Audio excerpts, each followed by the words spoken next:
پزشکیان از جنبه روانی، عاطفی، احساسی، هیجانی، خود آگاه و ناخودآگاه و سیستم وهمی چه آدمی می باشد، چه ویژگی هایی دارد و بر اساس این آگاهی هایی که ما داریم چگونه میتونیم رفتارهای آتی او را پیش بینی کنیم. من دکتر محمد رضا ابراهیمی، متخصص روانشناسی، رواندرمان و روانکاو و پژوهشگر مسائل روانکاوی سیاسی و اجتماعی، در این ویدیو تلاش دارم تا در خصوص رئیس جمهور فعلی ایران به نام پزشکیان و ویژگی‌های روانی و شخصیت او صحبت نمایم.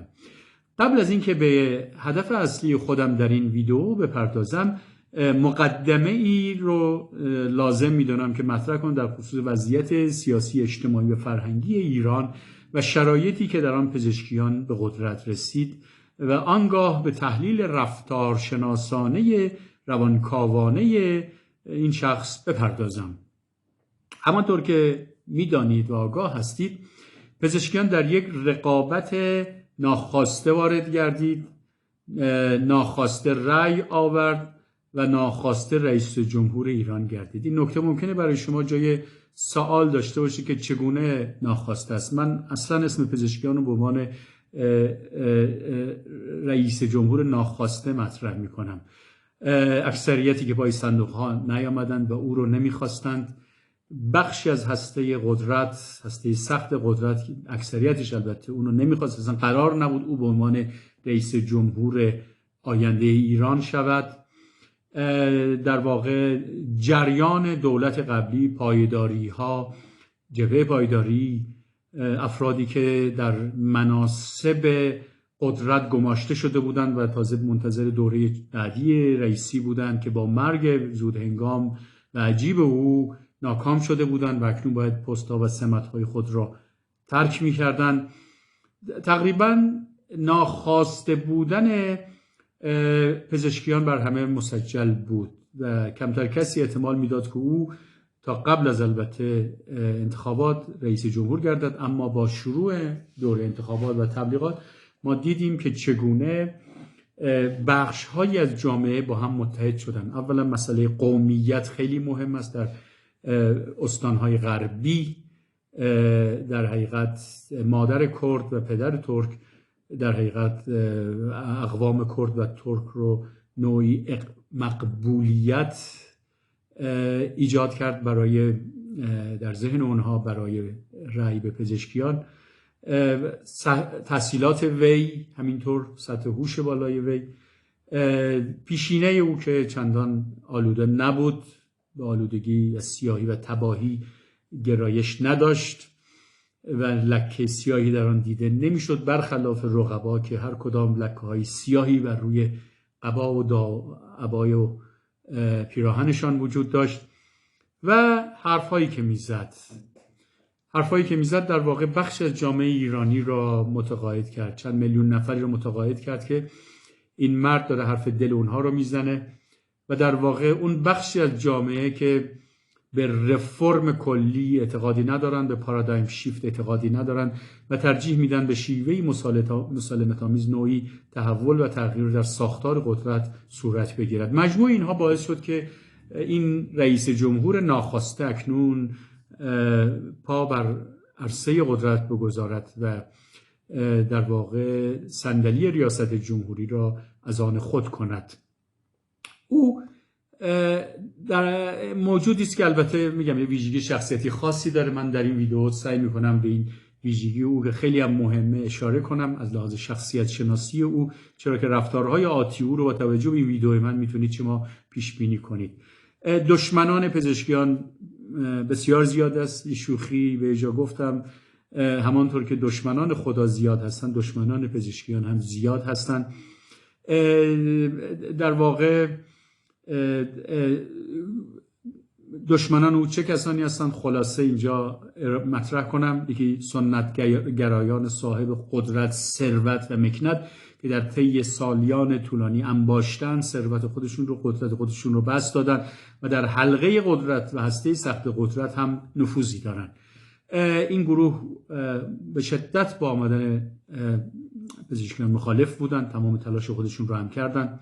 گروه دوم جریان نوپای پایداری است که ناپایدار شدن در این رقابت ریاست جمهوری. جریان پایداری اینها سالیان ساله که دندان تیز کردن برای رسیدن به بالاترین سطوح قدرت در جامعه ایرانی.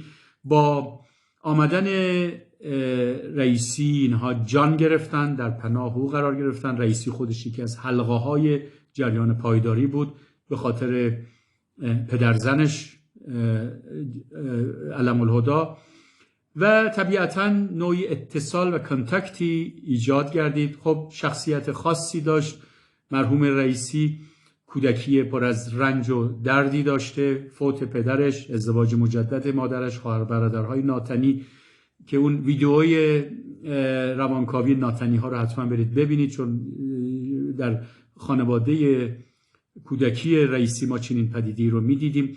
رنج های کودکیش رو به بزرگسالی منتقل کرد و از همون ابتدا با سخت کوشی وارد عرصه سیاست و قضاوت گردید و کارنامه مفصلی از خود به جای گذاشته که بعضی اونو نقطه ضعفش میدونن، بعضی نقطه قوتش. البته جریان پایداری در طی 3 ساله رئیسی تمام مناصب و مشاغل رو در سطح قدرت از بالاترین تا پایینترین سطوح اشغال کرده بودن.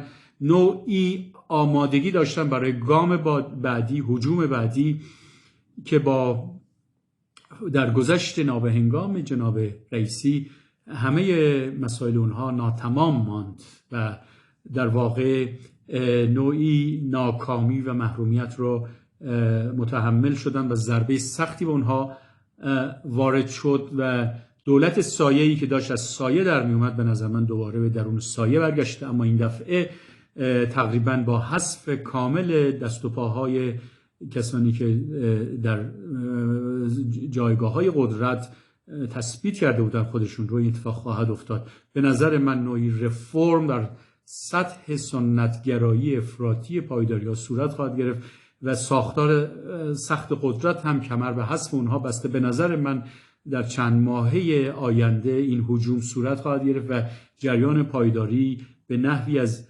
عرصه خارج خواهد شد، به طور کامل حذف خواهد شد، یا اینکه بخش‌هایی از اونها در اختیار هسته سخت قدرت قرار خواهند گرفت و بقیه اونها محدود و محروم خواهند ماند.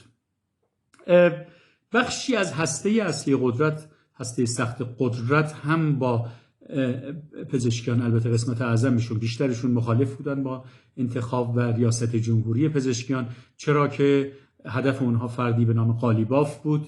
یعنی تمام اون برنامه‌ریزی‌ها بر این بود که فردی به نام قالیباف بیاد. قالیباف مجدداً ناکامی سخت دیگری رو در عرصه سیاسی متحمل شد و به ریاست مجلس خود برگشت و برای همینه که من میگم پزشکیان یک رئیس جمهور ناخواسته است، چرا که تقریبا دشمنان بسیار زیادی در همه اطراف و اکناف داره و بیشترین تعداد دشمنان او مردمی هستند که به او رأی ندادن، بخشی از جریانی که به دنبال پارادایم شیفت هستند، تغییر اصلی میخوان در سیستم حکومتی در ایران ایجاد کنن.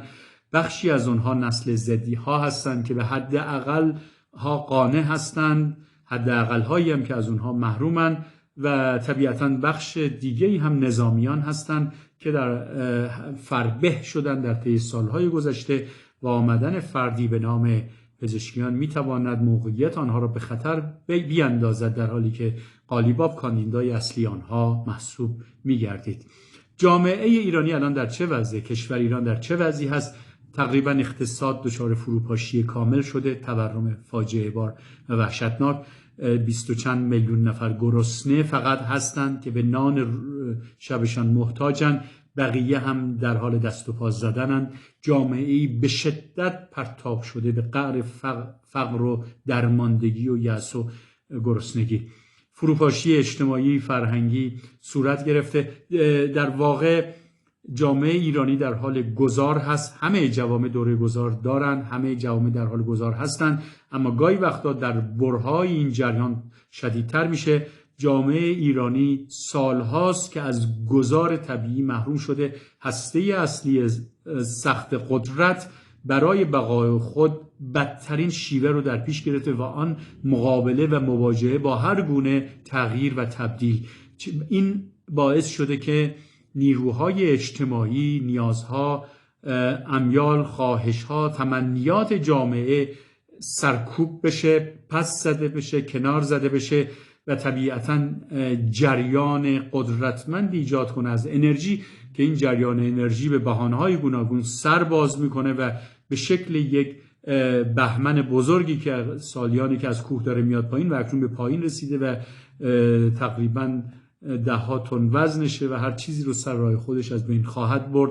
و یکی دیگر از کوتاه آمدن بخش‌هایی از ساختار صاحب قدرت در برابر پزشکیان ترس از همین بهمن سرازیر شده است که میتواند 22 بهمن دیگری را رقم بزند. در واقع پزشکیان یکی از هدفهاش اینه که جلوی این انباشتگی رو بگیره، نوعی تخلیه اجتماعی، احساسی، هیجانی رو در افراد مملکت ایجاد کنه تا بتونه تغییرات بعدی رو ایجاد کنه که البته من غیر ممکن میدونم این مسئله رو، چرا که هسته سخت قدرت بر همان منوال سابق داره جلو میره. تغییرات اندکی که باید کم کم صورت بگیره در سطوح اجتماعی، اینها رو در واقع با پافشاری های وسواسگونه پاتولوژیک در حقیقت به خشم تبدیل میکنه، هیجانات رو انباشته تر میکنه.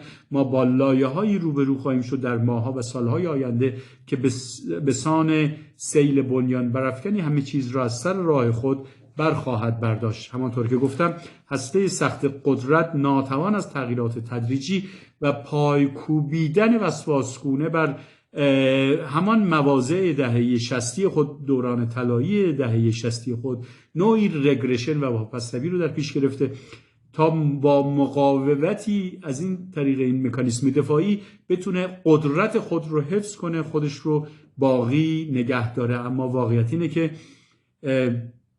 با افزایش سن هسته اصلی قدرت، هسته سخت قدرت و اطرافیان و افرادی که درگیر مناصب و پست های مهم هستند، ما میبینیم که این امکان فلکسیبل بودن، انعطاف پذیر بودن در آنها وجود نداره و من تصور نمی کنم تغییری صورت بگیره. بر همان منوال ریجیدیتی، سختی و عدم انعطاف جلو خواهند رفت و در این میان به نظر من پزشکیان قربانی بعدی خواهد بود.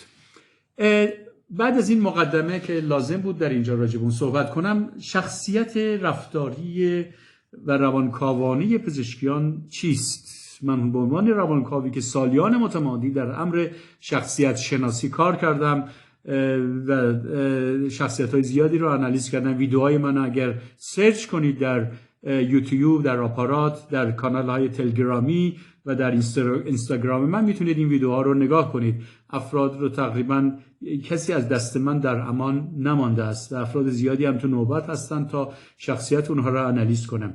تا قبل از این که پزشکیان وارد عرصه رقابت‌های ریاست جمهوری گردد، ما اطلاعات زیادی از گذشته او نداشتیم، اما با آمدن اون من وسوسه شدم مطالعه کنم راجع به زندگی او، گذشته او و پیشینه او. جنبه قومیتی او بسیار بسیار مهم هست. در حال خانواده اولیه پدری و مادری او کرد و ترک بودند. طبیعتاً خودش در دو فرهنگ بزرگ شده. این دو فرهنگی به او هوش سرشاری داده. یکی از دلایل هوش او بزرگ شدن در دو فرهنگ، میدونیم وقتی فرد بر دو فرهنگ بزرگ میشه، این دوگانگی به او 2 برابر افراد عادی قنای وهمی، آگاهی، عاطفی، احساسی میده. طبیعتاً سطح هوش بالای او به نظر من به خاطر این 2 فرهنگ بودن خانواده پدری او هست و تسلط او به زبان به همین ترتیب، زبانهای فرانسه، انگلیسی، ترکی، کردی و غیره، به نظرم به خاطر این بوده که از بچگی مجبور بوده خودش رو با شرایط وفق بده. در بچه‌های از این قبیل معمولا زبان آموزی خیلی سریع و راحت میتونن زبانهای خارجی رو بیاموزن و خب طبیعتا این یک گامی موفقیتی برای آنها خواهد شد. در آینده میتونن مدارج بالاتر رو در راستای هوش سرشار خودشون بپیمایند. این ویژگی اولیه هست و نگاه بعدی در از جنبه تشخیصی در ساختار پزشکیان، مهمترین به نظر من، بیسیک ترین، اصیل ترین و کاربردی ترین جنبه از لحاظ روانکاوانه مفهومی به نام وسواسه. تقریبا با دیدن سخنرانی ها، مناظره ها، مصاحبه ها، کلمات و جملات او در موقعیت های مختلف، فرم رفتارهاش، حرکاتش، ژستش، نگاه زمخت و سخت و بیروح و خشکی که نسبت به دنیا و پیرامونش داره، گذشته او، خانوادهش و مسائلی که داشته در رابطه از دست دادن همسرش، عدم ازدواج اون و در واقع رفتار فرزندانش در این مدت. من دقیقاً به تشخیص دقیق رسیدم به عنوان یک پاتولوژیست، به عنوان سایکوپاتولوژیست، به عنوان یک روانکاو و آسیب شناس روان، که شخصیت پزشکیان شخصیت ابسسیو کامپالسیو هست، وسواسی فکری و عملی هست. در واقع ذهن وسواسی داره بیشتر به نظر من، که البته هر وسواس فکری به دنبال خودش تا حدودی درجاتی از وسواس عملی را هم به دنبال داره. این یافته من هست که در طی سالها کار با هزاران مراجع وسواسی با اون روبرو بودم. نگاه وسواسگونه تقریبا چیه؟ نگاهی همراه با احتیاط، اضطراب، دلهره، تردید، شک، دودلی و به تعویق انداختن و ناتوانی در تصمیم گیری و ملاحظه افراطی در واکنش های خود. تمام اینها رو ما در پزشکیان به خوبی میبینیم. آدمای وسواسی معمولا غفلت میکنن از کل و پناه به جزء میبرن. اینها اینقدر درگیر جزئیات میشن که از کلیات غافل میشن. وقتی صحبت از بنزین میکنه که قیمتش باید اضافه بشه، که الان مال الان نیستین، من نمیدونم، این نمیفهمه که افزایش قیمت بنزین میتونه بحرانی شدیدی ایجاد کنه و همون 15 میلیونی که به او رأی دادن رو هم از او ناکام کنه و محروم کنه، یا افزایش قیمت نان بین حدود تا 60% به یک باره، اونم در ماه اولی که میخواد کار کنه. من نمیدونم این غفلت از کل، ناتوانی در تصمیم گیری تا چه حد به وسواس او مرتبطه، اما تا حدودی به نظر من مرتبط میباشد. اضطرابی که در تصمیم گیری داره پزشکیان رو ما به خوبی میبینیم در موقعیت های مختلف. این کند تصمیم گیریش حرف نمیزنه، سکوت میکنه. یک سیاستمدار عاقل، آگاه، توانمند، او همیشه در صحنه است، همیشه سخن میگه، همیشه حرف میزنه. در واقع نقش پدر جامعه رو باید ایفا کنه. ناخودآگاه باید جامعه در مقابل او رگرشن کنن، بچه بشن، احساس کنن که پدری مهربان، توانا، قدرتمند در کنار اونهاست و به اونها توجه داره. اما در واقع شخصیت وسواسی پزشکیان نقش پدری رو از او گرفته، نقش یک آدم طلبکار رو به او داده، نقش یک آدم قرقرو، نقزن، ایرادگیر، حساس، فاقد احساس و عاطفه، فاقد خنده. شما خنده او رو ندیدید، اگرم دیدید یک پوزخندهای خیلی سطحی ابتدایی اولیه بوده که به نظر من به شخصیت ابسسیو کامپالسیو یا وسواس فکری عملی او برمیگرده.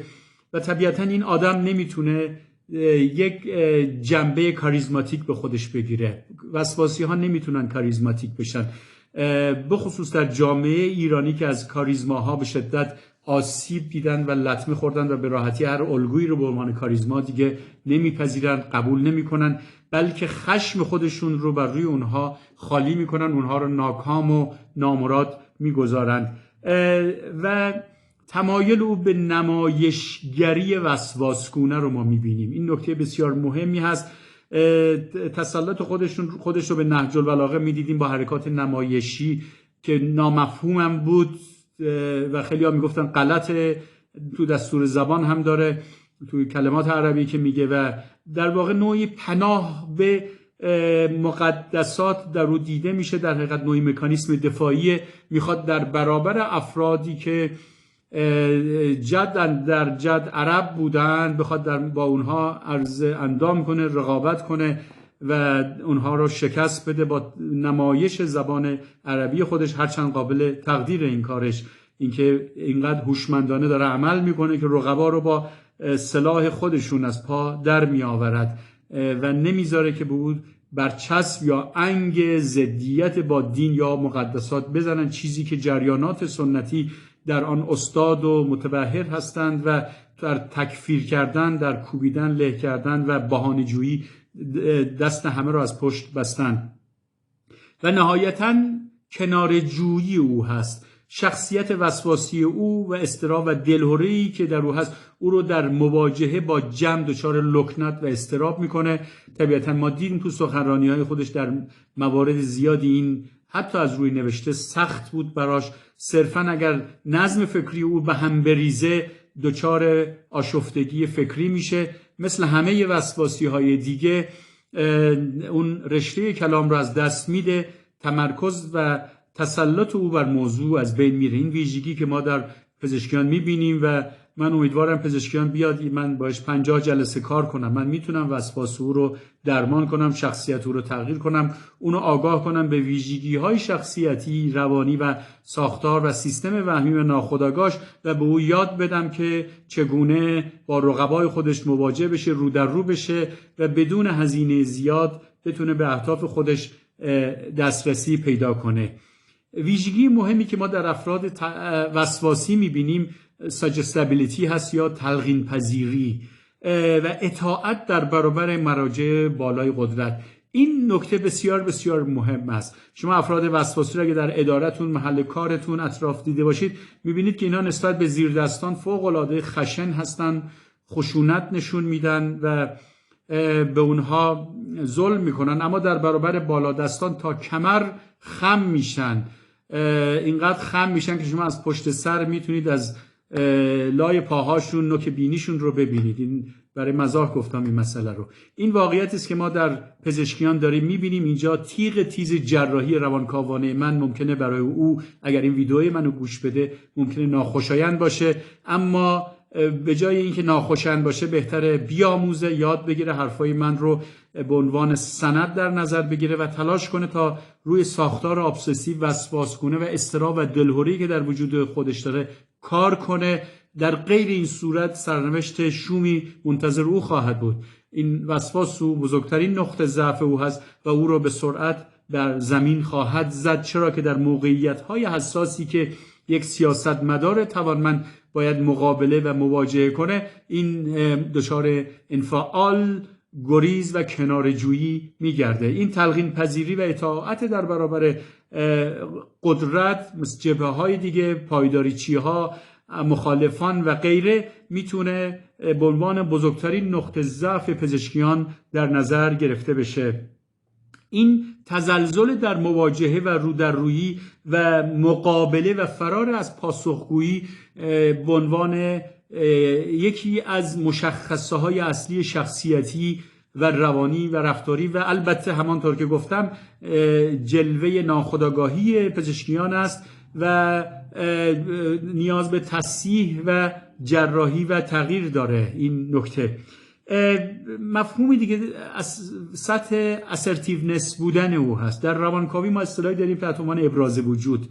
افرادی که وارد سیاست میشن اینا باید بتونن باید اسرتیو باشن و توانایی اسرتیو بودن رو داشته باشن. این نکته رو ما در پزشکیان نمیبینیم. این فقدان اسرتیونس بودن در او که به نظر من ریشه و نشأت داره در ساختار وسواسگونه ذهنی او، میتونه موقعیت‌های زیادی رو توسط او به باد بده و این حقارت رو بخواد با اطاعت افراطی از دیگران، افراد، دوستان، رئیس دفترش، وزراش و غیره جبران کنه. این خطر وجود داره که رئیسیان پناه ببره به افراد نفوذی درون سیستم خودش و اونها مسیر رو مشخص کنن و این نکته بسیار مهمی هست. در رفتار پزشکیان ما نوعی خودمحوری میبینیم. این خودمحوری ناکامل هست. خودمحوری دو نوعه، خودمحوری بالغانه و خودمحوری نابالغانه. نوع بالغانه رو ما نمیبینیم. برای همینه که مفهوم تلقین پذیری رو من اینجا مطرح کردم. فرم خودمحوری و خودشیفتگی او باید بالغانه و کامل بشه. اینو متاسفانه ما نمیبینیم. برای همینه که مفهوم خود شیفتگی در اون ناقصه، خود محوری در اون ناقصه و یک فرد سیاستمدار تقریبا، من نمونه اگر باید بخوام مثال مطرح کنم ترامپ رو مثال میزنم. من نظرم اینه که به عنوان الگو و نمونه پزشکیان ترامپ رو به عنوان الگوی رفتاری، البته نه حالا عقاید و اعتقادات و فلان ما کاری نداریم، با کفار ما کاری نداریم از اون جنبه اعتقادیشون، ولی رفتارهای ترامپ رو اگر نگاه کنید از جنبه تبلیغاتی شخصیتی یک سیاستمدار بالفطره هست. اما میبینیم که پزشکیان تفاوت بسیار زیادی با ترامپ دارند. دقیقاً در نقطه مقابل او هست. جرأت، شهامت، هجوم و حمله‌ای که ترامپ داره در پزشکیان تقریبا دیده نمیشه. پزشکیان منفعل، وسواسی، خودمحوریش ناقصه، تلقین پذیر، در مقابل مراجع قدرت ضعیف و ناتوان و دست و پا بسته است، توتیوار تکرار میکنه بعضی چیزها رو، از عمق تصمیمات خود با خبر نیست، نمیدونه که اگر بنزین رو الان گران کنه 15 میلیون رو از دست خواهد داد و بهانه دست دشمناش میده که او رو بکوبن. اونا میان سمت ملت و بر علیه پزشکیان در واقع جبهه خواهند گرفت.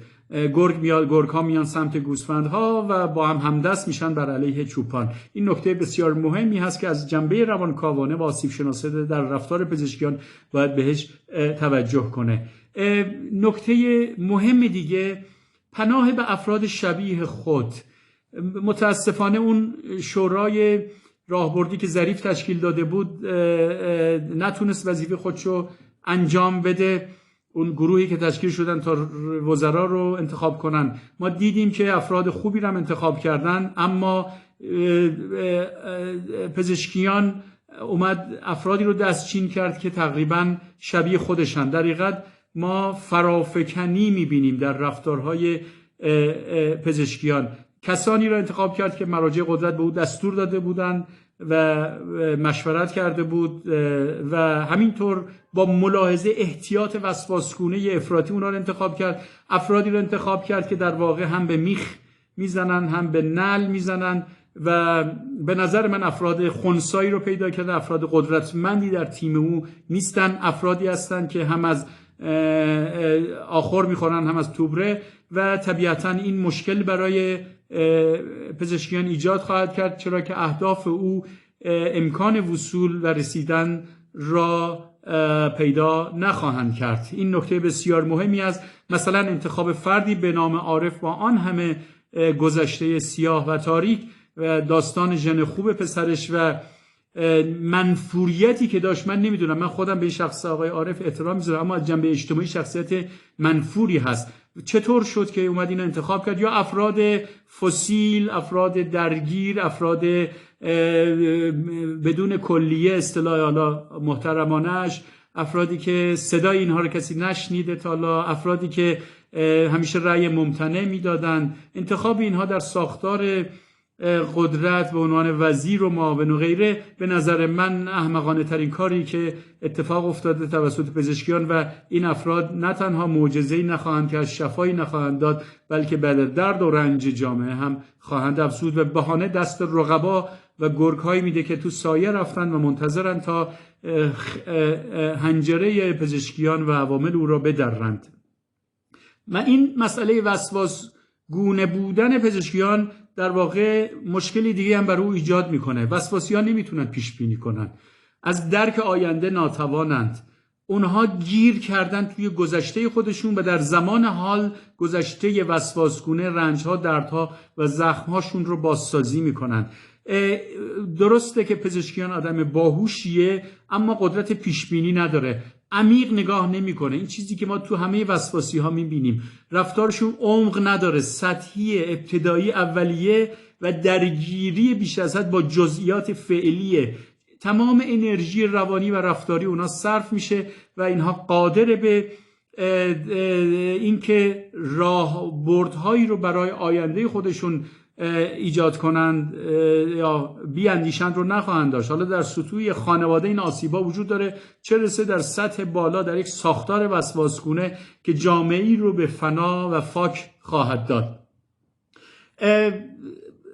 و آخرین نکته هم باز برمیگرده به ساختار وسواسگونه پزشکیان، اینکه یک نکته کلی هست، به جای تقابل، مواجهه و رو در رویی در واقع تمایل به همراهی داره. این بزرگترین نقطه ضعف پزشکیان هست.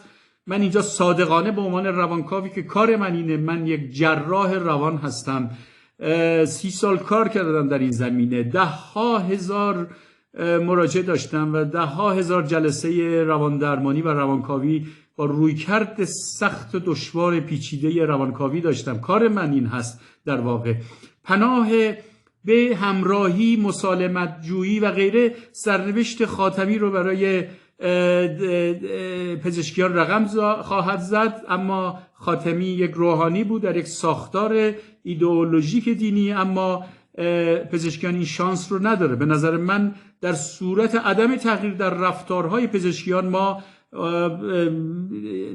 در خوشبینانه ترین حالت پزشکیان تک دوره خواهد بود و در بدبینانه ترین حالت حتی دوره 4 ساله خودش رو هم نمیتواند به پایان برساند و با شخصیت کنارگیری که داره احتمال استعفا، انصراف و کنارگیری یا مسائل دیگه برای او بسیار زیاد است. دشمنان خشمگین که به خون او تشنه هستند مطمئناً با کنار رفتن او به او و ساختاری که او در اطراف خودش شکل می‌دهد رحم نخواهند کرد. نکته آخر این که همانطور که گفتم اون نکته مهمی که پزشکیان باید بهش توجه کنه، اون تجمیع مطالبات مردمی که در طی 10 سال جمع شده و اکنون ما می‌بینیم که مقاومت ساختار سنتی و هسته سخت قدرت در برابر خواستهایی که به شکل طبیعی و مربوط به دوره گذار اجتماعی هست اما با ضرب زور و قدرت و اسلحه جلوی اون گرفته شده، اینها تمام نمیشن، حذف نمیشن، کنار زده نمیشن. 100 تای مثل پزشکیان هم نمیتونه اونها رو حل کنه. صرفاً با تغییرات و رفرم های ملایم و یا ناملایم، من نمیدونم، بستگی به واکنش ها داره، ساختار اجتماعی به مرحله رسیده که ریزش در نیروهای خودی صاحب قدرت هم به شدت افزایش پیدا کرده و به مرحله میمونه که به مرحله خواهد رسید که در جریان آن به نظر من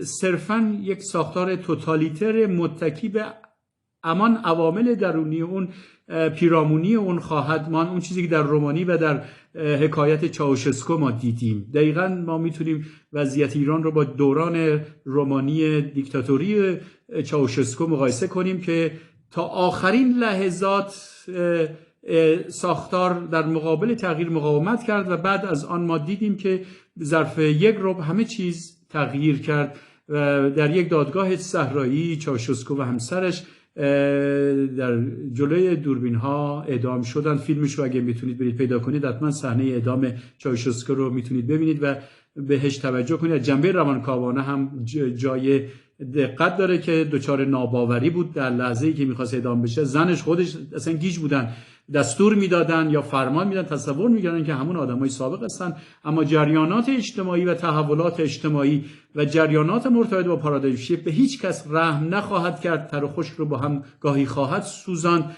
و البته هزینه‌های سنگینی هم بر دوش جامعه و تاریخ خواهد گذاشت. ممنون از توجهتون.